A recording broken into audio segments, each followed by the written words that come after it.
자, 여러분, 오늘은 우리가 당신이 나무를 더 사랑하는 까닭이라는 수필을 공부를 할 건데요. 우리 수필이라는 거는 일상적인 경험을 바탕으로 이야기를 전달하는 작품이잖아요. 근데 이 작품은 조금 특이한 구성을 가지고 있어요. 어떤 구성이냐라고 하면은 서간체의 특징을 가지고 있다라는 거예요. 여러분, 서간체라는 건 뭐냐면요, 편지 형식이라는 거예요. 편지의 어떤 문체를 가지고 있는 걸 우리가 서간체라고 해요. 그리고 이 사람은 지금 여기저기를 기행하고 있어요. 그래서 기행수필이라고도 할 수 있습니다. 이 작품은 본인이 이제 기행하면서 깨달은 거에 대해서 편지 형식으로 적은 글이라고 볼 수 있습니다. 자, 그럼 여러분, 무엇을 토대로 이 글을 지었냐? 소강리의 소나무 숲을 바탕으로 지었다라는 거죠. 그리고 이 사람은 그 소나무를 보고 깨달은 어떤 생각들을 독자들에게 전달하고자 하는 거예요. 그래서 이 글에서 여러분 가장 두드러지는 특징은 바로 당신이라고 칭하는 사람들이 나와요. 근데 이 당신이라는 사람은 이 편지에 받는 사람, 수신인으로 설정이 되어 있는데요. 근데 이 수신인은 다름 아니라 독자예요, 독자. 그래서 독자와 어떻게 좀 상호작용하는 느낌으로 이 글을 전개하고 있다. 이게 가장 큰 특징이라고 볼 수 있겠죠. 자, 그럼 두 번째는요, 우리가 이야기 읽고 올라와서 한번 정리 좀 해볼게요. 그쵸? 자, 그럼 본격적으로 한번 읽어봅시다. 오늘은 당신이 가르쳐준 태백산맥 속의 소강리 소나무 숲에서 이 엽서를 띄웁니다. 라고 해서 여러분, 역시 쌤이 말한 것처럼 뭔가 독자와의 어떤 편지 형식으로 지금 이야기를 시작한다라는 거죠. 그래서 이걸 쌤이 지속적으로 초록색으로 표시를 한번 해볼게요. 자, 그래서 마치 이전에 이제 이 사람이 나한테 무슨 얘기를 해준 것처럼, 그쵸? 특이한 구성을 가지고 있죠. 그래서 당신을 수신인으로 설정해서 이야기를 시작한다라고 볼 수 있겠죠. 그리고 이전에 뭔가 교류가 있었던 것처럼 지금 언급이 되어 있죠. 그쵸? 이전에 교류가 있는 것처럼 설정이 되어 있죠. 그러니까 나랑 이 사람이랑 오랫동안 이야기를 주고받은 뭔가 약간 좀 친근함의 설정, 상호작용이 되게 깊구나 라는 이런 느낌들을 줄 수 있겠죠. 아침 햇살에 빛나는 소나무 숲에 들어서니 당신이 사람보다 나무를 더 사랑하는 까닭을 알 것 같습니다. 200년, 300년, 덜어는 500년의 풍상을 겪은 소나무들이 골짜기에 가득합니다. 라고 해서 이 사람은 지금 이 소나무들에 이제 조금 관심을 가지고 있다라는 걸 알 수 있겠죠. 그 긴 세월을 온전히 바위 위에서 버티어온 것에 이르러선 차라리 경이었습니다. 바쁘게 뛰어다니는 우리들과 달리 오직 신발 한 켤레의 토지에 서서 이처럼 우람할 수 있다는 것이 충격이고 경이었습니다. 자, 여러분, 이 사람은요, 지금 소나무를 보면서 어떤 충격스러움과 경이로움을 느끼고 있는 거죠. 자, 그 긴 세월을 온전히 바위 위에서 버텨서 살아온 것들, 그리고 우리는 막 여기저기를 많이 뛰어다니는데 소나무는 딱 신발 한 켤레 토지, 즉 우리 신발 두 짝 올라가면은 끝날 만한 좁은 토지에서 이렇게 오랜 시간을 커올 수 있었다는 게 경이로웠다라는 거죠. 그래서 여러분, 글쓴이는 지금 소나무에게 경이로움을 느끼고 있어요. 그쵸? 경이로움이란 건 여러분 조금 놀랍고 그 이상의 어떤 존경스러운 느낌까지 조금 들어있는 느낌입니다. 자, 근데 여러분, 반대로 인간은 어때요? 그쵸? 바쁘게 뛰어다니면서 여기저기를 막 침범하고 다니잖아요. 그쵸? 즉, 인간과 지금 소나무의 삶이 대조되고 있다라는 거 보이죠? 자, 인간과 소나무들의 삶이 대조되고 있어요. 생각하면 소나무보다 훨씬 더 많은 것을 소비하면서도 무엇 하나 변변히 이루어내지 못하고 있는 나에게 소강리 솔숲은 마치 회초리를 들고 기다리는 엄한 스승 같았습니다. 라고 해서 여러분, 자, 소나무보다 우리는 많은 것을 소비하면서 살아가죠. 하지만 무엇 하나 이루어내지 못하고 있는 나뿐만 아니라 인간의 모습인 거죠. 그쵸? 그래서 자신은 인간 그리고 자신의 모습을 성찰하는 거죠. 우리는 많은 것을 쓰면서도 소나무보다 많은 걸 이루지 못한다라는 거예요. 그런 점에서 이 사람은 솔숲이 마치 나에게 어떤 스승님 같았다. 나를 혼내려고 하는 스승 같았다라는 거죠. 자, 여러분, 이 부분은 비유적 표현을 쓰고 있는데요. 자, 의인법을 쓰고 있기도 하죠. 그래서 나는 소나무 숲에서 반성을 하게 됐다. 성찰을 하게 됐다. 를 비유적으로 표현하고 있죠. 어젯밤 별 한 개를 쳐다볼 때마다 100원씩 내라던 당신의 말이 생각납니다. 여러분 계속 독자와 뭔가 이야기를 주고받은 것처럼 지금 이야기를 전개하고 있죠. 이런 게 우리가 앞에서 말했던 어떤 상호작용의 느낌. 그걸 통해서 편지를 보내는 느낌이라고 했죠. 오늘은 소나무 한 그를 만져볼 때마다 돈을 내야겠지요. 사실 서울에서는 그보다 못한 것을 그보다 비싼 값을 치르며 살아가고 있다는 생각이 듭니다. 여러분 여기서 말하는 그라는 거는 별과 소나무를 말하는 거죠. 언젠가 경복궁 보건공사 현장에 가본 적이 있습니다. 이거는 이제 화자의 경험인 거죠. 필자의 경험이라고 할 수 있겠네요. 일제가 파괴하고 변형시킨 조선 전궁의 기본 궁제를 되찾는 일이 당연하다고 생각했대요. 즉 내가 그거를 처음 가기 전에 이렇게 생각했대. 그러나 막상 오늘 이곳 소강리 소나무숲에 와서는 그러한 생각을 반성하게 된대요. 그러한 생각은 뭐야? 그쵸. 경복궁을 다시 우리가 재건해야 된다라는 생각을 반성하게 된대요. 왜 그러나 봤더니 경복궁의 복원에 소요되는 나무가 원목으로는 200만재, 11톤 트럭으로 500대라는 엄청난 양이라고 합니다. 즉 내가 소나무 숲에 와서 생각을 해보니까 경복궁 재건에는 너무 많은 나무가 소비된다라는 거죠. 즉 경복궁 복원에는요. 너무 많은 나무, 즉 자연이라고 할 수 있겠죠. 소비되는 자연이 너무 크다라는 거죠. 소나무가 없어져 가고 있는 지금에 와서도 기어이 소나무로 복원을 한다는 것은 무리한 고집이라고 생각됩니다.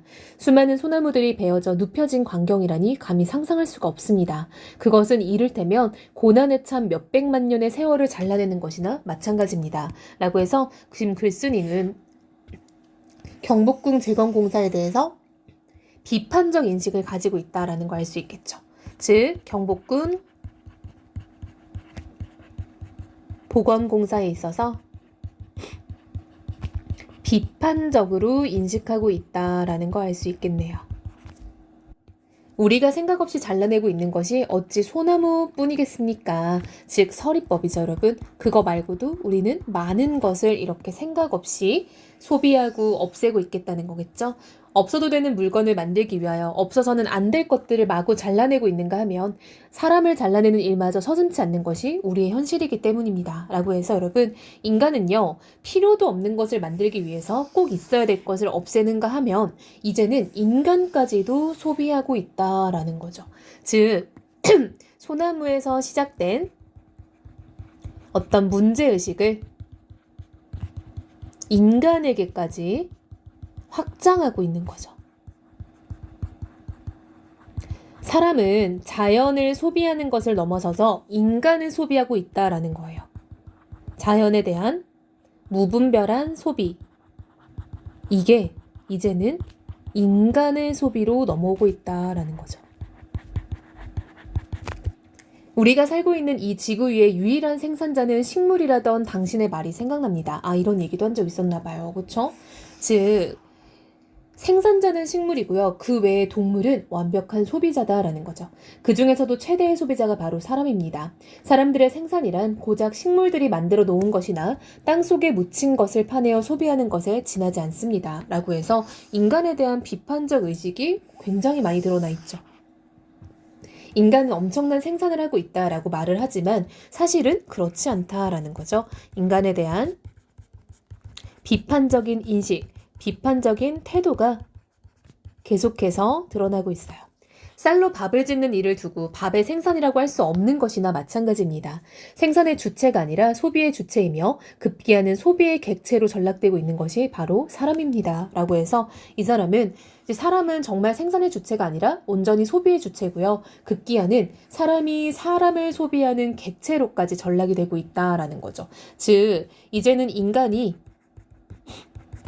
이기적으로 자연을 소비하는 것을 넘어서서 이제는 인간마저도 소비되는 현실로 넘어왔다라고 얘기를 하는 거죠. 사람이 사람을 착취하는 거죠.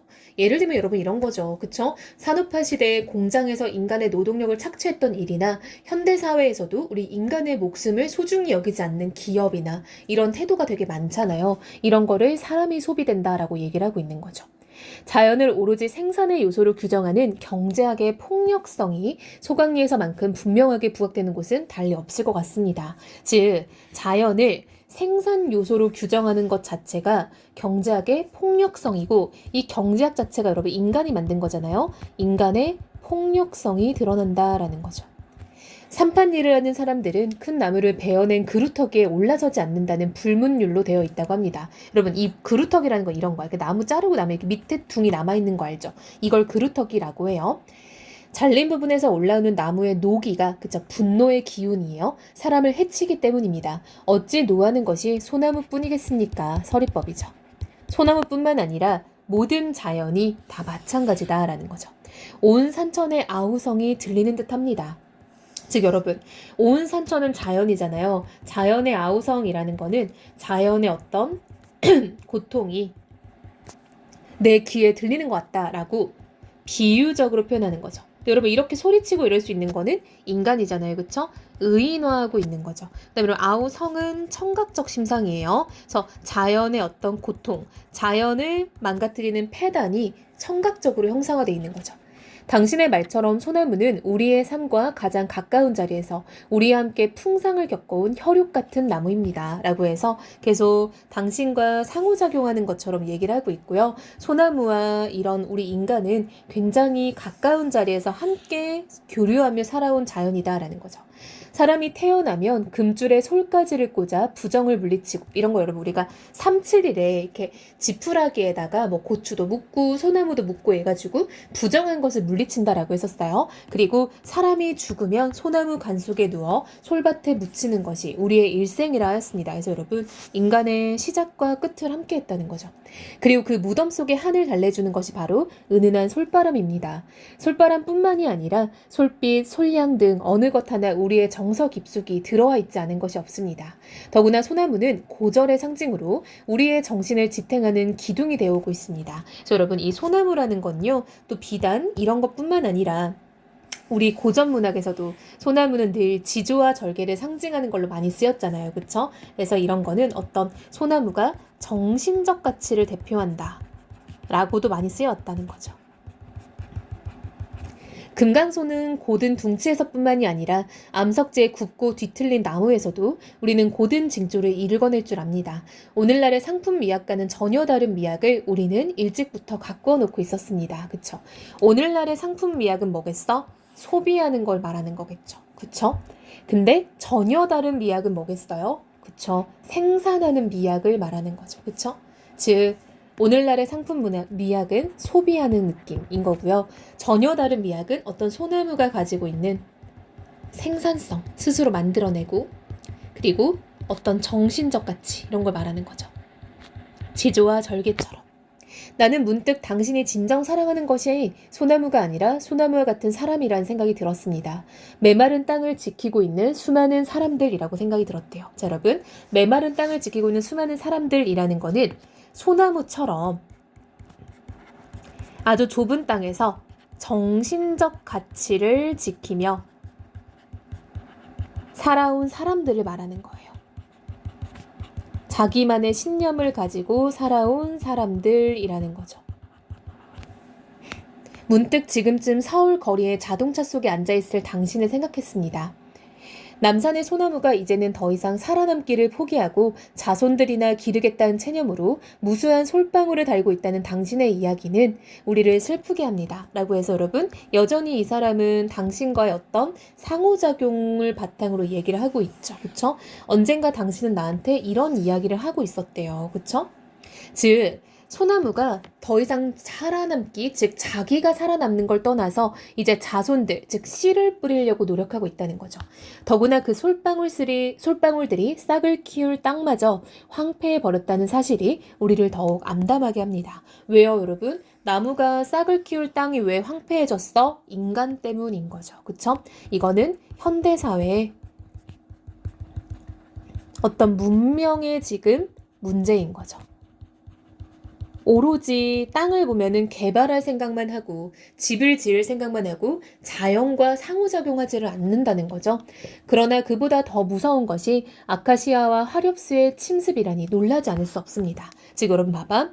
나무는 인간과의 경쟁에서도 힘든데 이제는 다른 나무와의 경쟁도 있다는 거예요. 다른 나무와의 경쟁에서도 살아남아야 된다라는 거죠. 척박한 땅을 겨우겨우 가꿔 놓으면 이내 다른 경쟁수들이 쳐들어와 소나무를 몰아내고 만다는 것입니다. 무한 경쟁의 비정한 논리가 뻗쳐나오지 않는 곳이 없습니다. 즉 한마디로 여러분, 인간뿐만 아니라 소나무까지도 자연까지도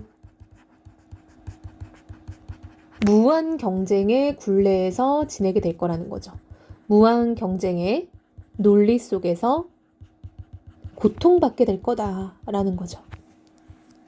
나는 마치 꾸중 듣고 집 나오는 아이처럼 산을 나왔습니다. 그래서 자신을 지금 비유적으로 표현하고 있는 거죠. 자기는 지금 이 숲에서, 솔숲에서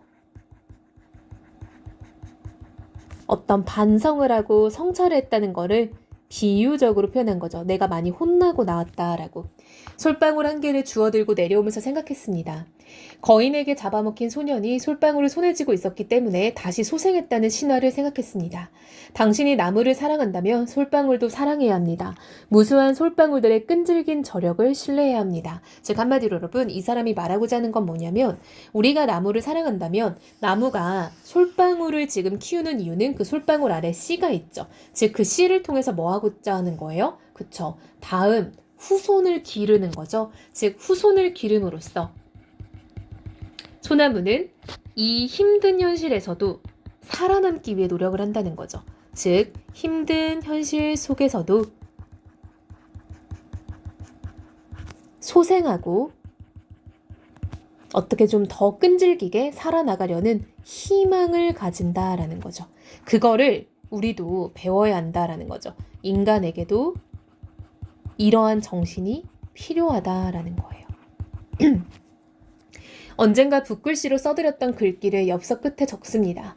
처음으로 새가 만들어졌을 때 세상의 모든 나무들이 두려움에 떨었다. 그러나 어느 생각 깊은 나무가 말했다. 두려워할 것이 없다. 우리들이 자루가 되어 주지 않는 한 새는 결코 우리를 해칠 수 없는 법이다. 라고 해서 지금 소나무의 어떤 정신을 우리가 배우겠다라는 거죠. 즉 여러분 도끼의 자루라는 건 요걸 말하는 거예요. 그쵸? 이 나무 자루. 여기 끝에 이제 쇠로 된 어떤 도끼가 달려있는 거잖아요. 그쵸? 즉 자루 없는 새도끼가 폭력을 가할 수 없는 것처럼 우리들 스스로가 문명의 어떤 폭력의 일부가 되지 않으면 우리가 다칠 일은 없다라는 거예요. 즉 여러분 이 마지막 줄이 친구들이 좀 어려울 것 같으니까 쌤이 조금 더 해석을 해줄게요. 자, 이 부분은요 되게 중요한 부분인 거죠.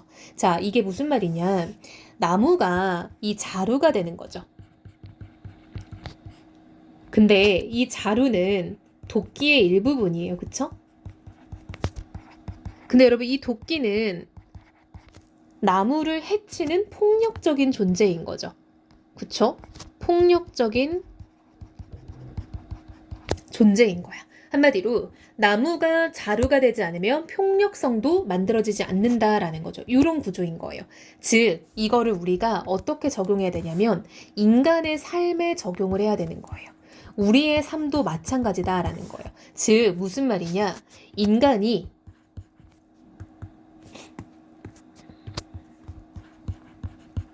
폭력의 일부가 되지 않는다면 이 폭력 폭력이 우리에게 돌아오지 않을 거다라는 거예요. 이해됐어요? 현대 문명은 아까 말했잖아. 인간이 소비의 주체를 넘어서서 이제는 소비의 객체까지 됐다라고 했죠. 인간이 인간에게 폭력을 휘두르고 인간이 인간에게 착취당하는 구조가 됐잖아요. 즉 우리가 이 소비의 주체가 되지 않는다면 우리가 소비의 객체도 되지 않을 거다. 이런 얘기를 하고 있는 거야. 어렵죠? 그쵸? 이 마지막 부분은 이해를 잘해야 합니다. 그쵸? 자, 그럼 우리가 돌아가서 아까 정리하려고 했던 특징마저 정리해 볼게요. 자, 여러분 이 글은요. 비판적인 인식이 드러나 있죠. 자, 어떤 거에 대한 비판적 인식이야? 그렇지? 현대의 문명, 인간의 어떤 모습에 비판적인 그런 태도를 가지고 있죠. 따라서 자연에서 얻은 깨달음을 인간 사회로까지 확장하고 있다라는 거죠. 그래서 이런 부분들을 우리가 염두에 두고 이 글을 읽으면 좋겠네요. 그쵸?